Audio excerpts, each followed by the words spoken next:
আচ্ছা, আমরা দেখছিলাম যে কিভাবে একটা সাইড বার তৈরি করা যায়।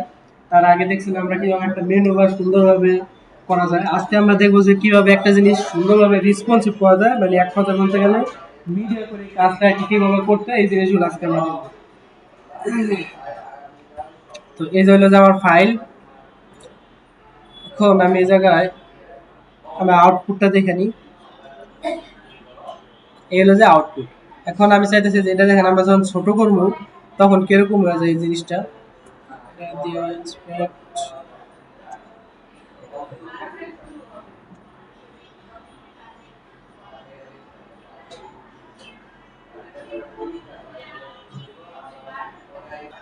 তো মিডিয়া করে কি মিডিয়া করার জন্য বিভিন্ন ধরনের স্কিন ইউজ করা হয়। এখন যদি আপনি মনে করেন মিডিয়া স্কিনগুলো জানেন না যে কত কত, এখন এই জায়গায় যদি আপনি সার্চ দেন যে মিডিয়া কোয়েরি স্কিন সাইজ, যেখানে আইসা বসছে আপনি যদি দেই, এই যে এখানে দেখবেন চলে আসছে যে কিছু কিছু সাইজ। প্রেস করে নিচে গেলেই দেখতে পাবেন এই যে এখানে কিন্তু বিভিন্ন ধরনের সাইজ দেওয়া আছে, যেমন এক্সট্রা লার্জ ডিভাইস 1200, তারপর আছে কত 992, তারপর আছে 768, 600, 600। তো এইসব স্ক্রিনে আমাদের মিডিয়া করে কাজগুলা করা লাগবে। তো এখন এই যে আমাদের ফাইলটা আছে, আমি চাইতেছি যে 991 পিক্সেলে যখন সে নিচে নেবো, 992 যখন সে নিচে আসবো, তখন এই মেনুগুলা থাকবে না। তখন ওই যে মেনু বারে যে আইকন থাকে, যদি আমরা আমাদের ওয়েবসাইটে যা দেখাই যে ফিউচার কম্পিউটার ডট নেট, দেখেন এটা যদি আমি ছোট করি, এই ফাইলটা যখন আমি ছোট করবো, এই যে দেখেন এই আইকনগুলো কিন্তু দেখেন 991 নিচে নেমা কিন্তু নাই হয়ে গেছে। তখন এই যে এরকম আসা করছে, মানে এই যে এটা বলা হলো যে মেনু বার, এই যে টাইপ, এই যে এরকম আসা করছে। তো এই কাজটুকু করার জন্য আমরা কি করতে হবে, এই কাজটুকু আমরা আজকে দেখবো।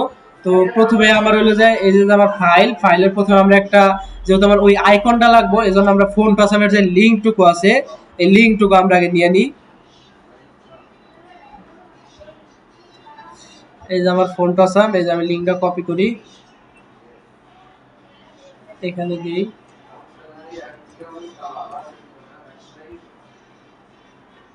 তো লিঙ্কটুকু দিলাম, এখন আমি আইকনটা নিয়ে আসি।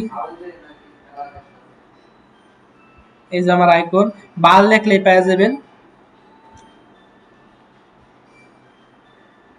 তো আমি আইকনটা রাখলাম, মনে করেন যে এইখানে রাখলাম।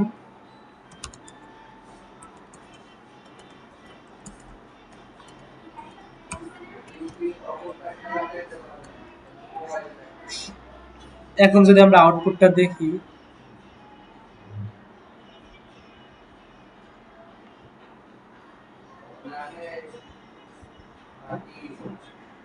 এই যে দেখেন আমার আইকনটা কিন্তু উপরে আসবে, কিন্তু আমার আইকন কি এরকম থাকবে?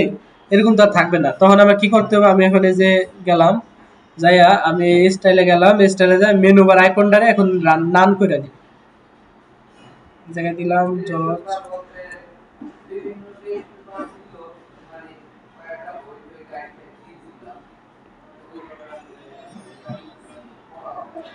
এটা বললাম যে ডিসপ্লে না। এখন যদি আমরা দেখি,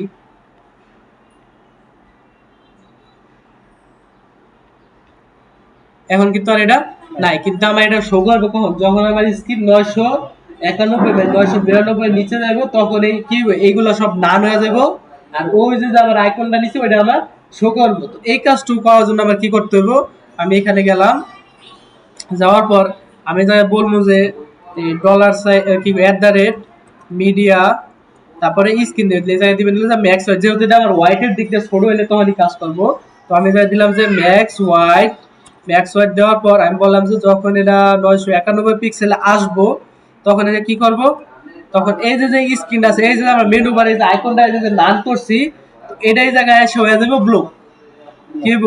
ব্লু ডিসপ্লে, ব্লক মানে ডিসপ্লে এখন এটা শো করব। আর এই যে আমার মেনু বার আইকন, মানে আমি যদি ইন্ডেক্স ফাইলে যাই আমার, তো এই যে আমার এই যে মেনু বারটা আছে, তখন এই মেনু বারটা হয়ে যাবে নান। কি হবে এই মেনু বার? নান। তো এই যে আমার স্ক্রিনে যায়, এই যে এখানে যে আমি লিখে দিলাম যে ডট দিয়া মেনু বার ডিসপ্লে নান। এইভাবে যদি এখন আমি দিয়ে দিই, এখন যদি আমি আউটপুট ফাইল লিখি, এখন এটা আমি ইন্সপেক্ট করি, এই যে দেখেন এটা কিন্তু 991 নিচে নামছে, পরে কি হয়ে গেছে ওই যে দেখেন এটা কিন্তু নাল হয়ে গেছে। এখন দেখেন আমি এটা বাড়াই, এই যে এখন কিন্তু আছে না, কিন্তু দেখেন এটা যখন 991 নিচে নামবো তখন কিন্তু আর এই জিনিসগুলা থাকবে না। তখন দেখেন, তখন এই যে এখন বলতে পারেন যে এটা ভিতরে ঢুকে গেছে। তো এটার জন্য কি করবেন আপনারা, একটা পেডিং ইউজ করবেন, পেডিং দিলে ঠিক হয়ে যাবে। তো এইভাবে আর কি আপনি মেনু বারটা রেসপন্সিভ করতে পারেন। এরপরে মিডিয়া কোরির মাধ্যমে আপনার ওয়েবসাইটে যত কাজ আছে সবই মিডিয়া কোরির মাধ্যমে আপনি রেসপন্সিভ করতে হবে। যেমন আমরা যদি আমাদের এই ওয়েবসাইটে যাই, যেমন আমাদের যে ওয়েবসাইটটা আছে, দেখেন এই যে এই জিনিসগুলো কিরকম ছিল, আমি যদি এটা দেখাই,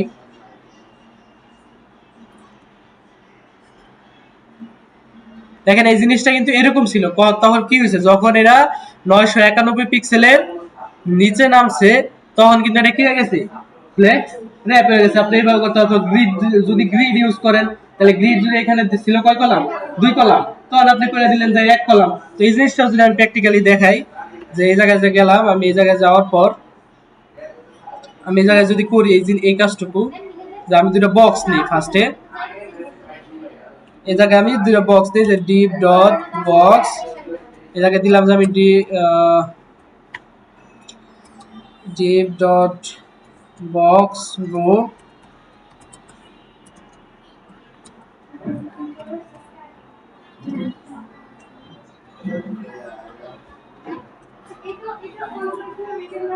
এটার আমি এখন যাই একটু স্টাইল করি,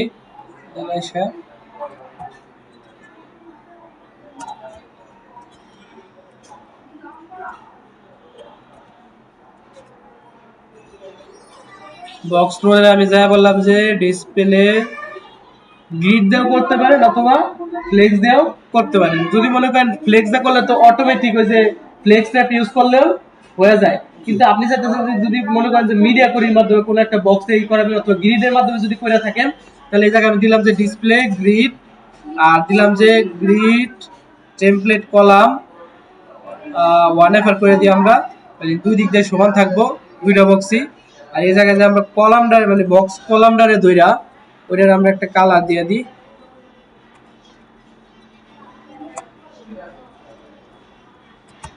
ব্যাকগ্রাউন্ড কালার রেড,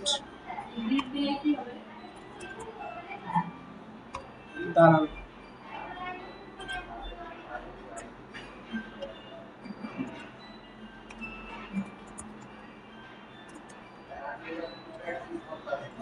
এখন যদি আমরা দেখি আউটপুটটা, এই যে এরকম কিন্তু দুইটা বক্স আমার হয়ে গেল। কিন্তু আমি এখন চাইতেছি এটা যখনই আর কি নিচে আসবো তখন দেখেন এটা কিন্তু যাইতেছে না, এটা দেখেন এই যে মাঝখানে গ্যাপও কিন্তু মিল গেছে।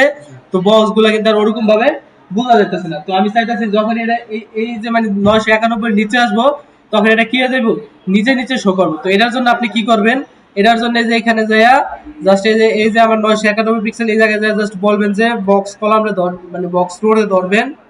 ধরার পর এই জায়গায় বলে দিলেন যে আপনি ফ্লেক্সের মাধ্যমেও করতে পারেন অথবা গ্রিড টেমপ্লেট কলাম যেটা আছে, যে জায়গায় আমরা ডাবল 1F ইউজ করছি না, আপনি এই জায়গায় এসে 1F মানে শুধু একটা কলাম রাখতে পারেন। তো আমি মনে করেন যদি ডিসপ্লে ফ্লেক্সের মাধ্যমে করি তাহলে আমি জায়গায় লিখলাম যে ডিসপ্লে ফ্লেক্স, আর দিয়ে দিলাম যে ফ্লেক্স রেপ রেপ, আর যদি দিয়ে দেন যে জাস্টিফাই কন্টেন্ট সেন্টার,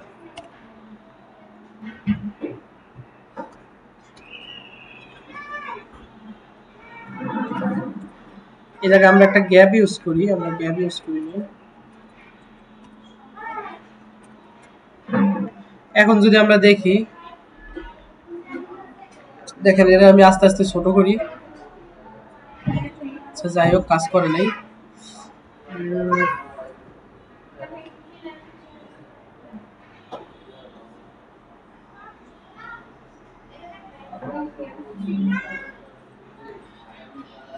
ও এটা ওই জায়গায় যায়, ওই যে ইম্পর্টেন্ট ইউজ করতে হবে তাহলে এই কাজ করবে। এই জায়গায় যায় যদি না কাজ করে তাহলে যে জায়গায় গেলাম আমি এই জায়গায় আমি দিয়ে দিলাম যে ইম্পর্টেন্ট।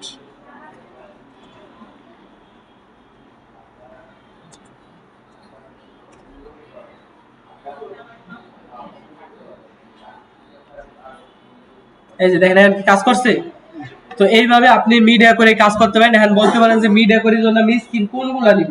তো এই যে প্রথমে আমি দেখাই দিলাম যে স্কিল কোনগুলো নিয়ে আপনি কাজ করতে পারেন। এই যে এখানে দেখেন, এখানে স্ক্রিন সম্পর্কে এই যে এখানে কিন্তু দিয়েই দিছে যে সবচেয়ে বড় স্ক্রিন হলো যে আপনি 1200 পিক্সেল ধরতে পারেন। এরপরে কিন্তু আরো আছে 1900 আছে, 1900, হ্যাঁ 1900 আছে। এইভাবে আর কি স্ক্রিনগুলো দেখবেন, আপনি সার্চ দিলে পাইবেন। এরপরে যে দেখেন 992, এরপর আছে 768, এরপর আছে কি 600। তো এটা হলো যে সর্বনিম্ন স্ক্রিন কত 600। এইভাবে নিয়ে আর কি আপনি কাজ করতে পারেন। তো মিডিয়া করে কাজে কোনো সমস্যা আছে? আচ্ছা, ওইটা আমি ইম্পর্টেন্ট কি কারণে ইউজ করা হয়, যখন ইম্পর্টেন্ট লেখার নিয়ম হলো যে মনে করেন আমি এই জায়গায় ইম্পর্টেন্ট লিখব, তাহলে একটা স্পেস দিবেন। স্পেস দেওয়ার পর এই যে যে আমার মানে আশ্চর্যবোধক যে চিহ্নটা আছে এটাও দিয়া এরপর লিখবেন যে ইম্পর্টেন্ট, তাহলে হয়ে যাবে। ঠিক আছে, ইম্পর্টেন্ট দেওয়ার কারণ হচ্ছে কারণ দেখা যায় কোনো একটা জিনিস কাজ করতেছে না, মানে একটা জিনিস উপরে আছে কিন্তু আমি আবার রিপিট করছি, আর ওই দ্বিতীয়টা হয়তো দেখা যায় কাজ করতেছে না, তখন কি করবেন, তখন ওই দ্বিতীয়টার জায়গায় যাইয়া এই আশ্চর্যবোধক চিহ্ন দিয়ে লিখবেন যে ইম্পর্টেন্ট, তাহলে দেখবেন যে দ্বিতীয়টা কাজ করবে। এইভাবে কি মিডিয়া স্কিল কাজ করে। তো আপনাদের কাজ হলো যে এই মিডিয়া করির মাধ্যমে যে কোনো একটা ওয়েবসাইট অথবা যদি আপনি আগে ডিজাইন করে থাকেন অথবা যদি না করে থাকেন তাহলে আজকে করবেন, ওইটা এটা রেসপন্সিভ করবেন, ফুল রেসপন্সিভ করার ট্রাই করবেন। আর যদি সমস্যা হয় তাহলে তো আমরা আসি। তাহলে আজকের ক্লাস এই পর্যন্তই।